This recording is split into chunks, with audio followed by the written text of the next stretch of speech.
What's up guys, it's Tom here and welcome to a brand new Liverpool transfer news video where we will talk about many different topics, but the main topic is that Danny Ings wants to move to a Champions League club in the summer. He is holding off on signing a new Southampton contract because he wants to return to the very top of football, playing in a Champions League, and Liverpool reportedly are interested in him. That's reported by the Liverpool Echo, which is a Liverpool-based newspaper. They are saying that Danny Ings wants to return to a Champions League club this summer. Ings, of course, signed for Liverpool in 2015, but he had some terrible luck with injuries. But he has been injury-free since 2017. He hasn't had any serious injuries. And last season, he scored 25 goals in all competitions in 42 games. So he's back to his best. And this season, he already has 7 goals in 14 games in all competitions. So he is, I think, would be a much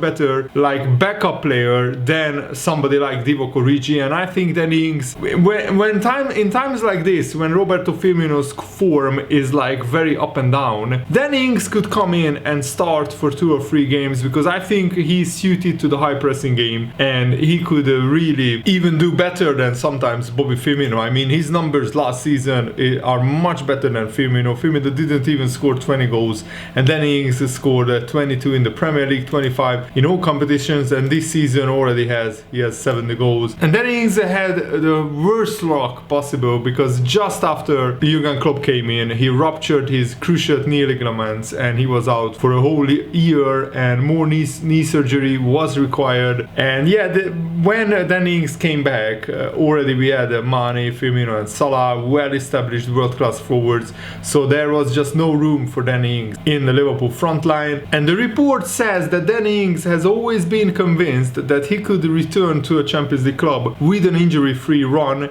and he has been without any issues since the summer of 2017. His goal scoring and his form over the past 2 seasons basically means that he deserves a run in the Champions League at a Champions League club. And also he is now an England international. His form is so good that he was recalled for the England national team, so he's an England striker as well. The report also says the player's key consideration is not financial, but to give himself the best possible opportunity to play at the highest level. So Danny Ings is not after a big contract at a big club. He wants to play at the highest level, which means competing for the Champions League and potentially for the Premier League title. The transfer market, of course, has the effect of the pandemic, but it is possible that the likes of Liverpool, Manchester United, Manchester City might be in the market for a striker this summer. And I think it's almost guaranteed that we will sell Divock Origi either in the summer or even in the January transfer window. And even the Italian media report that Inter could still move for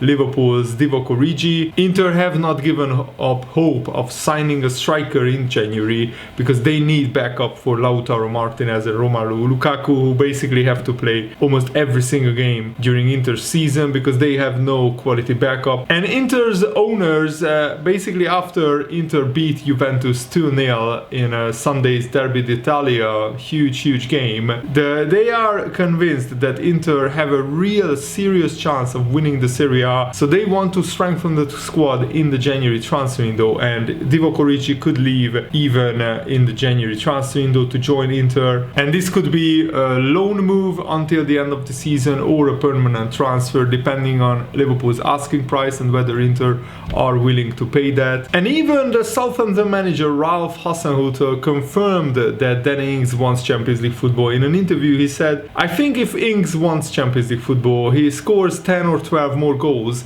and we can get there. It's not impossible, but I think it's very unlikely because, I mean, Leicester, Everton, Aston Villa have a much better chance of getting Champions League football than Southampton. And we haven't even mentioned the big clubs, Man City, Liverpool, Man United, who will probably finish in the top 4. So there is one spot, the 4th place. At the moment, Leicester are in pole position, having beaten Chelsea last night very impressively. It was a routine victory, I would say, against Chelsea, who don't look a Champions League club right now. And Leicester are a very well coached, well organized club, and they were actually pretty convincing last night against Chelsea, and they look like in pole position to finish in the Champions League places. So I don't think Southampton have a serious chance. But if Ings goes crazy and scores a lot of goals, then who knows? And of course, Danny Ings scored the winner against Liverpool in the Southampton's 1-0 win. So he showed that he can do it against the biggest clubs, the strongest defenses, the strongest clubs in the Premier League. So I would love if Liverpool re-signed Danny Ings. And whoever Danny Ings signs for, Liverpool are set to make about 10% of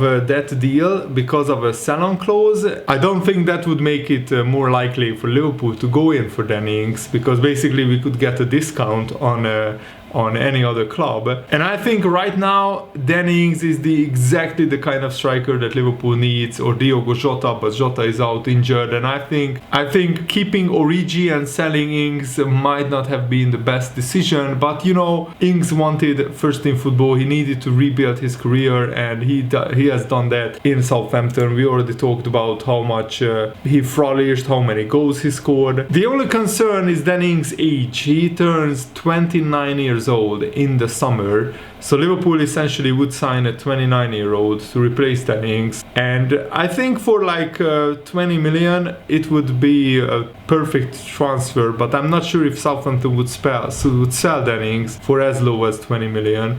You can't really overstate how useful Danny Ings would be in this Liverpool side. Liverpool lack goals from the bench with their current options, ironically the ones they have, because Danny Ings left. He's a player with bags of energy, he can finish at the top level, he suits a direct, high-tempo playing style, and this all sounds great even before you consider he already knows Liverpool's exact playing style. So essentially he's a guaranteed success, and if he stays injury-free, he would really help Liverpool. And I think we need more players like Diogo Jota, like Danny Ings, who can share the goals scoring burden, because at the moment only Salah and Mane can score goals regularly. Even Firmino's goals have dried up, and recently of course Salah and Mane haven't scored either, and that's the problem. We don't have a Danny Ings to turn to, we don't have a Diogo Jota to turn to right now, and I think even in the summer that would be a fantastic transfer for Liverpool to do. So we will have to wait and see how much Southampton would want for Danny Ings, but if it's anything reasonable, if the transfer fee is reasonable and not like 50-60 million,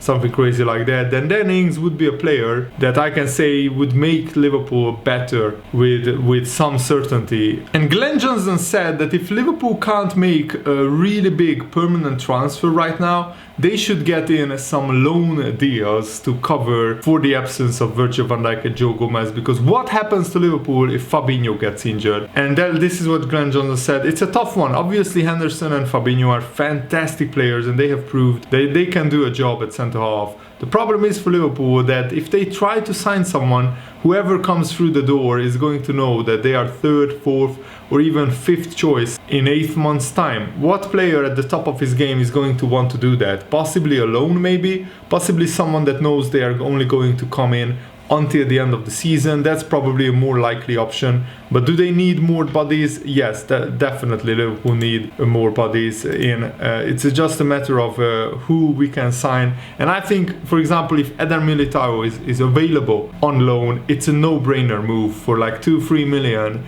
It would really help Liverpool to get through until the summer, and then of course we will have Gomez and Van Dijk back. And Jordan Henderson called on everybody in the Liverpool squad to share the goals burden and not just wait for Salah and Mane or even Firmino to score the goals for Liverpool to win the games. Well, we need to score goals to win the games, and I'm not just talking about the front three, by the way. I'm talking about everyone, midfielders, fullbacks, getting into the box, set pieces. Everybody can chip in. We need to start doing that quickly. Like I say, just that little bit of luck dropping to someone or ricocheting off someone and going in, because we had good enough chances to win the game against Man United. But performance level, I think we can be pleased with. I think we gave everything to try to win the game, but unfortunately we just couldn't find that goal, which we find ourselves keeping saying that over the last few games. That needs to change quickly. The performance again against Man United was very good. We worked hard, kept going right until the end, kept pushing. Sometimes this can happen in football. You just can't quite find that goal or the last pass in the final third. We are all human, you know. You can see when we miss chances, we are a little bit down confidence-wise, but then we need to keep going to try to find that goal really. We have just got to keep working hard and not think too much about it, because the quality we possess going forward is frightening. So it's not quality, we just need to change our mentality a little bit, make sure we are ruthless when we come in front of goal. And like I say, that's not just the front three, that's everybody that gets into the box and gets the opportunity to score, which we haven't said for a long time, to be honest. We have scored a lot of goals. That's one thing we need to change quickly, because today, defending wise, everybody throughout the team defended really well. I thought some of the football was outstanding and we played some great stuff. It's just that last little bit that is missing. Still plenty of games to go in the season and we need to keep pushing right until the end of the season. Fabinho has been outstanding there at the back for the majority of the season. Henderson continued. I thought we defended quite well as a team. Man United are dangerous on the counter, dangerous in the final third with the players they've got. They had one or two chances, but I thought we limited that and defended pretty well for the majority of the game. We've got to be pleased in that sense. And Alisson made two outstanding saves in the last 15 minutes to keep Man United on 0 goals. He makes big saves. He has done that for a long time, Henderson said. That's what we need him for, and he stepped up to the plate again and kept us that clean sheet. And that's the thing. Liverpool actually defensively are pretty okay. It's just going forward, our goals have dried up and we need to change that, we need to fix that. So I think it's all down to the whole team, not just the forward players. So Jordan Henderson is fully right to say this. Jurgen Klopp actually praised Xherdan Shaqiri, saying, I was really happy with Shaqiri's impact. He said, against a team like Man United, you have to play football and really flexibly, because if you always play the obvious pass, then they are there, defend it and counter-attack. And the boys did really well, I liked it a lot. A 6 and an 8 in the centre half position, that was just good. Shaqiri is in a really good shape. He maybe could have played a little bit longer, but I was not sure. It's just a long time not playing. He was really good, especially the first half an hour. Shaq was really there, that helped massively. I was really happy about that. A lot of really good individual performances. When you think about the last two games, especially, this was a massive improvement, and that's important obviously. That was much more us, if not completely us, so I'm fine with that. And now we keep going. And the good news is that Joel Matip could be available for the Burnley game. Jurgen Klopp said, Matip will be in the mix, but I don't know exactly when. I'm pretty sure he trains today, another tough session. That means he will be from tomorrow on with us, probably, but we don't know exactly when he will be fully match fit. And Gini Wijnaldum even said, we need to work harder and stay confident. That's where I think the problem lies. We work hard, Liverpool players work hard, but they are just not as confident as they used to be in front of goal. Something just, a shot just needs to go in, a deflection, something which will lift the whole team. And I have a feeling that against Burnley, we will finally score our goal, and then the confidence will rise in the team, and hopefully that will help us win the game against Burnley, maybe score 2 or 3 goals and go into the Man United game in a much better frame of mind. Wijnaldum said, it's really strange even for us, but that's something that can happen. When we have to do right now, what we have to do right now is to keep the confidence and try to change it around, because I think we have the quality that we can change it around. We have shown it in so many games. The only thing we have to do now is work harder, work even harder than before, because you also have teams who are getting better. Teams analyze us, they were trying things to make it impossible for us to score goals, and that makes it even harder for us. So what we have to do is work harder to create chances, score goals. I think people are used to seeing us score a lot of goals, which we also showed against Crystal Palace. But this is the Premier League. Teams are really good and they are getting better every year. Also with technology, you can analyze teams really good, know how they play and everything. So it's getting much more difficult for us to score goals. But still, then we have the quality to make it even more difficult for them to stop us scoring goals. So what we just have to do is work hard, keep confidence and do the things we did before. And Wijnaldum also previewed the Burnley game, saying the Burnley is a really big challenge, because if you look at the previous years we played against them,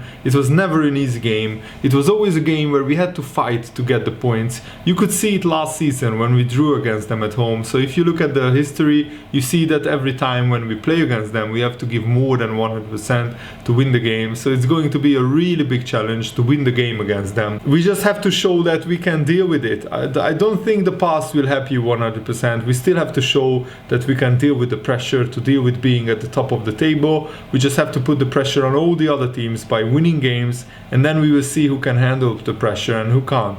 Even though we know how it is to be there, we still have to work hard to stay there and even come in first place again. So you cannot rely on what happened in the past. It is a new year, a new situation. The competition is another competition. So we all have to deal with that, and at the end we will see who deals with it the best. And I mean, we are already 4 points behind Leicester, but we have a game in hand. Man City are 1 point ahead of us. They play Aston Villa tonight. I really hope that Aston Villa can get something from that, because if Man City win that game, they will be 4 points clear, having played the same amount of games as Liverpool. So that's already a significant gap. Man City can afford to lose a game and still win the title. So Liverpool not only have to match Man City's results, but we have to better it. And on current form, Man City are the favorites for the title, but let's see how we cope with the next run of games. If we beat Burnley, hopefully we will get